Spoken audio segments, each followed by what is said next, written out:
Romanos capítulo 8, verso 35. Deixa eu abrir aqui porque é mais fácil para mim. Diga comigo assim: sementes definidas, colheitas definidas. Então, as sementes, irmãos, é a semente, tudo está na semente. Depois que ela foi definida, foi plantada, é só fazer a manutenção, que tudo vai acontecer favorável à tua vida.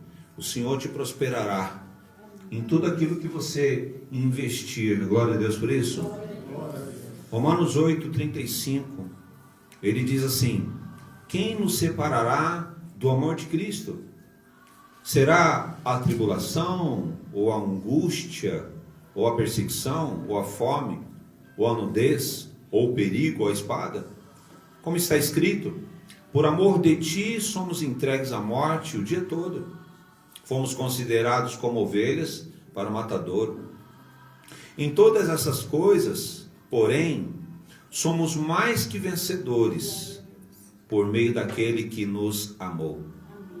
Porque eu estou bem certo de que nem a morte, nem a vida, nem os anjos, nem os principados, nem as coisas do presente, e nem do porvir, nem os poderes, nem a altura, nem a profundidade, nem qualquer outra criatura poderá separar-nos do amor de Deus que está em Cristo Jesus, nosso Senhor. Amém? Quando você entende a sua definição cristã, quando você entende o seu temor a Deus, você não se corrompe pelo que você vive e pelas mudanças, pelas fases de mudança que existe na sua vida. Você precisa aprender a ter fundamento cristão. E esse fundamento você não pode se deixar ser arrancado desse fundamento. Por que no entendimento, no crescimento, naquilo que melhora, naquilo que muda, naquilo que realmente você cresce na sua vida, por que isso de alguma forma pode abalar aquilo que é Cristo em você? Por que é preciso passar por um baque para poder então retomar aquilo que é Cristo? Por que ter Cristo quando não se resolve? A situação não se resolve, não tem jeito, e aí vai para Cristo. Porque mesmo a gente tendo consciência, e eu sou parte disso, de ir para Cristo quando você não acha apoio em nada. Eu não vim para Cristo porque eu o amava, eu não vim para Cristo porque eu acreditava nele. Eu não aceitei Jesus porque eu entendi Jesus na minha vida. Eu fui para Jesus porque eu não consegui resolver a minha vida de jeito nenhum. Eu tinha a falsa impressão de que eu tinha domínio sobre a minha vida, que eu tinha domínio sobre o meu intelecto. Eu acreditava muito na minha capacidade mental. Eu tinha uma frase que eu carregava uma frase na minha vida por bons anos, de que quando não me deixavam trabalhar em determinada empresa, quando não me chamavam para determinado espaço, eu tinha uma frase que dizia: quem está perdendo são eles, porque eu vou ter o resultado que eu quero aonde eu estiver. É uma frase que eu carregava, um orgulho, uma arrogância que eu tinha em pensar que eu era indispensável, perdia quem não estivesse comigo. Era a mentalidade que eu tinha. E no início da minha vida, o Senhor me prosperou, e o Senhor me prosperou de uma forma diferenciada. Quando eu digo para a igreja, eu adolescente, no meu quarto, sem crer em Cristo, eu sabia que Deus existia. Essa crença longe de você crer que Deus existe, mas você não tem nenhuma comunhão com Ele.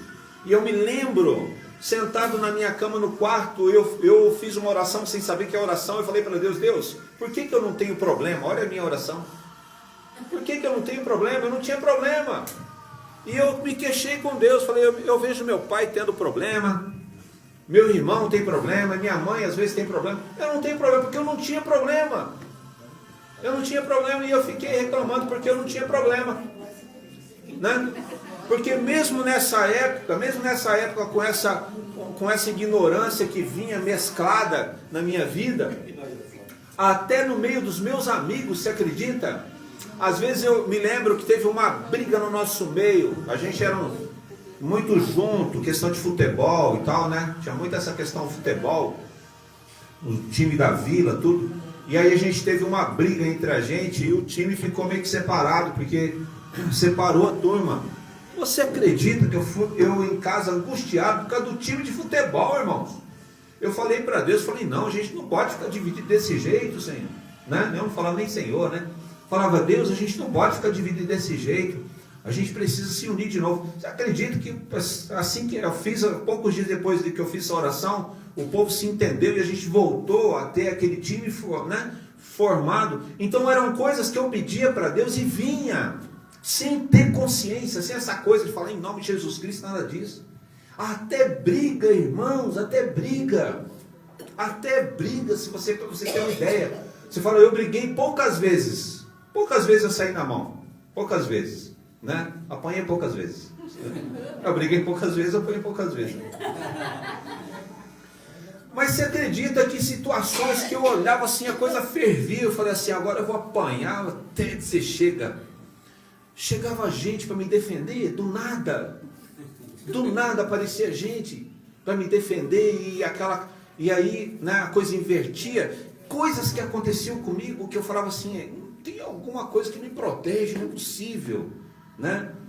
Só que eu cresci e eu fui caminhando para isso. E aí, quando eu digo para você, por exemplo, assim, quando foi 16, 17 anos, eu despertei para a vida militar. Quando eu digo para você, irmãos, eu entrei na vida militar, no meu ano obrigatório, com 18 anos, 1 ano e meio, para pensar, com 1 ano e meio de formação militar, eu já era 3º sargento. Existiam cabos ali de convivência da gente, tinha cabos ali de 10, de 15 anos de serviço, e com 1 ano e meio eu era 3º sargento. Aí eu tinha várias possibilidades para seguir carreira militar. Quando chegou com 2 anos de contrato, tive um problema com um capitão que começou a pegar no meu pé. Eu poderia ter enfrentado aquele capitão de forma correta dentro do meio militar. Mas eu fiquei tão aborrecido e com aquela frase na minha cabeça, quem está perdendo é o quartel, não sou eu. Quem está perdendo é o exército, não sou eu. E aí no ano da minha renovação de contrato, eu fui lá na administração e dei baixa. Falei, não quero, o exército para mim já não serve mais. Esses caras estão pensando o quê? Vou ficar aqui pagando mico? Por que eu fiz isso nessa época? Porque eu acreditava muito na minha capacidade mental, eu acreditava muito na minha capacidade física. Consegue entender o que eu estou dizendo a você? E aí eu saí de lá, falei, o que eu vou fazer? Falei, vou para a polícia militar. Fui para a polícia militar, eu fazia os exames, né? Aí eu não sei para você se era postura, eu não sei o que era. Mas você acredita que gente da minha turma, porque eu passei em tudo na polícia militar, só não me formei por causa da saúde do meu pai, saí no período de formatura para que meu pai cuidasse da saúde dele. Mas tirando essa parte, você acredita que dentro do curso, as pessoas da minha turma, que parte da turma vinha da parte civil, os caras conversando e falavam, Cícero, quando você estava lá na fila para fazer a inscrição, para passar pelo processo, para você ser admitido no curso da Polícia Militar, eu já sabia que você ia passar. Eu não sei o que eu transmitia, mas até mesmo pela própria vida, já pela vivência que eu tive no Exército, no meu grupo da Polícia Militar, era eu que comandava o grupo ali. Eu não era mais, eu não tinha mais nenhuma função, não tinha nenhuma graduação ali, mas eu comandava aquele grupo, e assim foi. Só que essa arrogância, Deus foi me quebrando, e eu fui só perdendo, e aí tinha coisas assim, aí eu achei que eu ia ficar louco, porque eu falava, eu sou capaz, eu sou inteligente, eu consigo, só que foi fechando, as portas foram fechando. Não sei se foi o resultado daquela oração no quarto, mas haja problema. E foi fechando, até a minha conversão. E quando eu digo para você que eu me converti com 33 anos, Deus, ele me mastigou, irmãos. Ele me quebrou. Hoje eu digo para vocês, né? Eu fico assim, olhando assim, meu Deus, tem que haver um despertamento nessa igreja, Senhor. Tem que haver, não é possível. Porque a gente não prega o evangelho de banco de escola. Não é o evangelho de banco de escola. É o evangelho de sol. É o evangelho de chuva, de frio, de calor. De enfrentar doença, de enfrentar luto. É um evangelho de cura, de libertação. É um evangelho que a gente estava há pouco tempo ali debaixo de um telhado, que não tinha nenhum conforto, o Pernilongo quase carregava a gente. Você fala assim, você está sendo, Deus está te arrebatando, falando, não, mas Pernilongo está me erguendo da cadeira. Então é o evangelho vivido de sol a sol, então tem que ter um despertamento, porque se fosse um evangelho de sala de aula, aí a gente teria até uma compreensão, porque ar-condicionado, cadeira almofadada, aí não sabe, ai está friozinho, né? Não, é um evangelho de sol a sol, então tem que haver um despertamento, tem que haver esse despertamento. E aí você vai vendo as diferenças, né, que existem a respeito daqueles que flutuam, que perdem o sentido da vida cristã. Quais são as sementes que você define? Quais são as colheitas que você quer? Para onde você está caminhando com a sua vida cristã? Por que a tua prosperidade muda o teu fundamento? Aonde está o teu temor? Aonde está o teu temor? Aonde está a chama do Espírito Santo dentro do seu coração? Aonde está dentro de você olhar para o local onde o Senhor te plantou como igreja, e você olhar o teu lugar e falar assim, o meu lugar, a minha igreja não deve para nenhuma igreja, porque ali há mover de Deus, há poder de Deus, há manifestação de Deus. Porque a partir de então nós vamos entender que o amor que o Senhor tem por nós, o Senhor está dizendo que nada nos separa dele. Posso para mim? Amém. Nada separa você de Deus, nada separa você do amor de Jesus, nada. Nem a unha encravada, nem a unha encravada. Se nem o anjo, nem potestade, nem profundidade, nem altura, nem tribulação, nem nada, nem a própria morte. Então não é uma dívida, não é um mau jeito, não é uma discussão, não é nada. Nada disso vai separar você do amor de Jesus. Se nada vai separar você do amor de Jesus, então você precisa estar em Jesus. Amém? Porque a linguagem aí fora é cada vez mais colocar Jesus de lado. Tira Jesus de lado, põe uma definição diferente. Tira a semente de Cristo, põe uma outra semente aí. Vai ter uma colheita diferente. Não mude a sua colheita. Não mude a definição. Porque se você não mudar a sua definição, você não vai mudar a sua colheita. Então defina a sua semente cristã para você ter a sua colheita cristã. Glória a Deus por isso. Glória a Deus. Independente do que vai acontecer com a gente daqui para frente, né? Porque hoje a definição do nosso país que está movendo o mundo, não sei se você percebe, hoje dá para você enxergar melhor que essa definição nunca foi soberana e nacional, ela é uma definição mundial. E quando você então começa a compreender sobre a definição mundial, você vai entender que o mundo, como a Bíblia diz, jaz do maligno, e hoje mais do que nunca está tentando tirar Cristo da sua alma. Por isso que você tem que olhar textos como esse e falar assim, opa, não é uma ordem mundial que vai tirar Cristo da minha alma. Não é princípios contrários à Bíblia que vai tirar Cristo da minha vida. Então, se você tem da parte de Deus uma declaração da palavra que nada separa Ele de você, você tem que ter a definição de não se separar dele por qualquer motivo. Glória a Deus por isso. Glória a Deus. E aí então eu finalizo com outro texto, lá em Isaías. Aí eu finalizo a palavra de hoje. Está lá no livro do profeta Isaías, capítulo 43, né? Qual que é depois? 43, 26. Deus deu autoridade ao homem. Você crê nisso? Então você tem autoridade. Deus te concedeu, irmão, autoridade. Se você não exercer, não vai acontecer nada. Em momentos como esse, ou qualquer momento da sua vida, quando você põe aí restaura o altar. Amigo, é só você colocar seu joelhinho no chão e está tudo resolvido. Glória a Deus. 26, né? Diz assim o texto, olha aqui. Deus está dizendo a você: desperta-me a memória. Posso ver amém? Amém. Entremos juntos em juízo. Posso ver amém? Amém. Apresenta as tuas razões, para que possas justificar-te. Você quer mais o quê? Se o próprio Deus está dizendo para você: olha, tudo que você está passando, coloque isso em oração, exponha isso para mim. Agora, o religioso pega um texto desse e diz assim: ah, Deus sabe de tudo, Deus sabe do que eu estou passando, né? Deus, ele conhece tudo, ele sabe tudo. Aí ele despreza o poder da palavra, ele despreza a autoridade que lhe foi dada.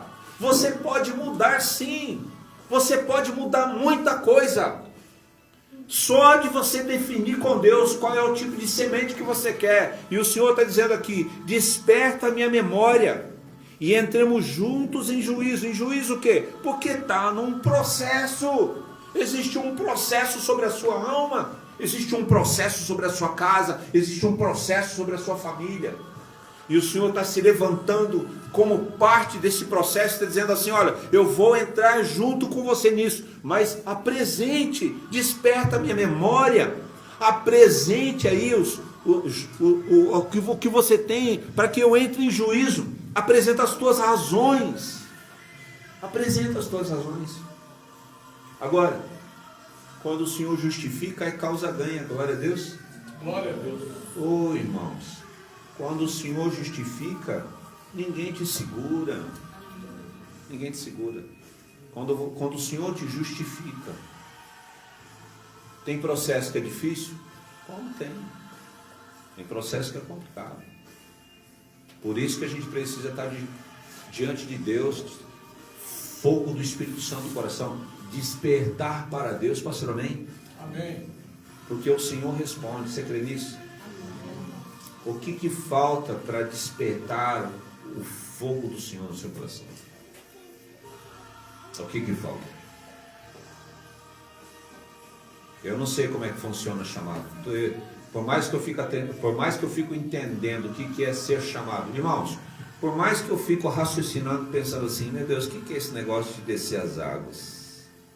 Como é que é mesmo essa coisa assim de aceitar o Senhor como um Senhor e Salvador, descer as águas? O que é isso, Senhor? Como que é isso? O que é o chamado, Senhor? O que é? O que é a função de cada um na igreja? O que é a função de cada cristão? Sabe, nunca existe uma resposta completa, né? Nunca existe. É uma coisa que a Débora trouxe na oração no monte, né? Acho que o questionamento era meio por esse caminho aí. Quando Deus falou para ela assim: filha, não importa o processo, o que importa é a minha soberania. Não é o processo, é a soberania.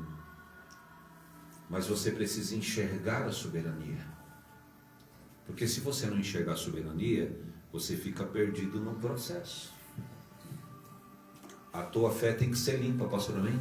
Amém. Ela tem que ser limpa, ela tem que ter visão, e ela tem que ser de romper. Sua fé tem que ser de romper. Romper.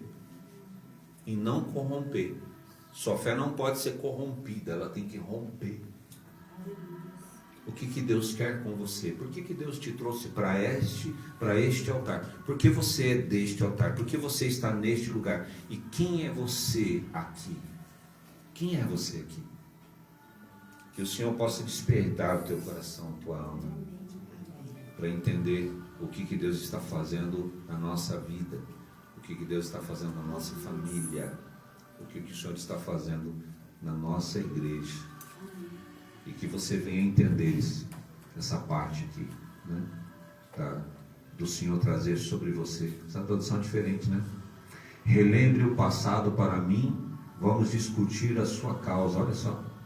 Apresente o teu argumento para provar a sua Meu Deus. O que é a inocência? A inocência é o cancelamento do processo. Deus fala assim: rasga esse processo aí e entrega tudo na mão dele. Rasga esse processo e entrega tudo na mão dela. É tudo dele, é tudo dela. Deus define a sua inocência. Glória a Deus por isso. Glória a Deus. Amém. Fique de pé no seu lugar.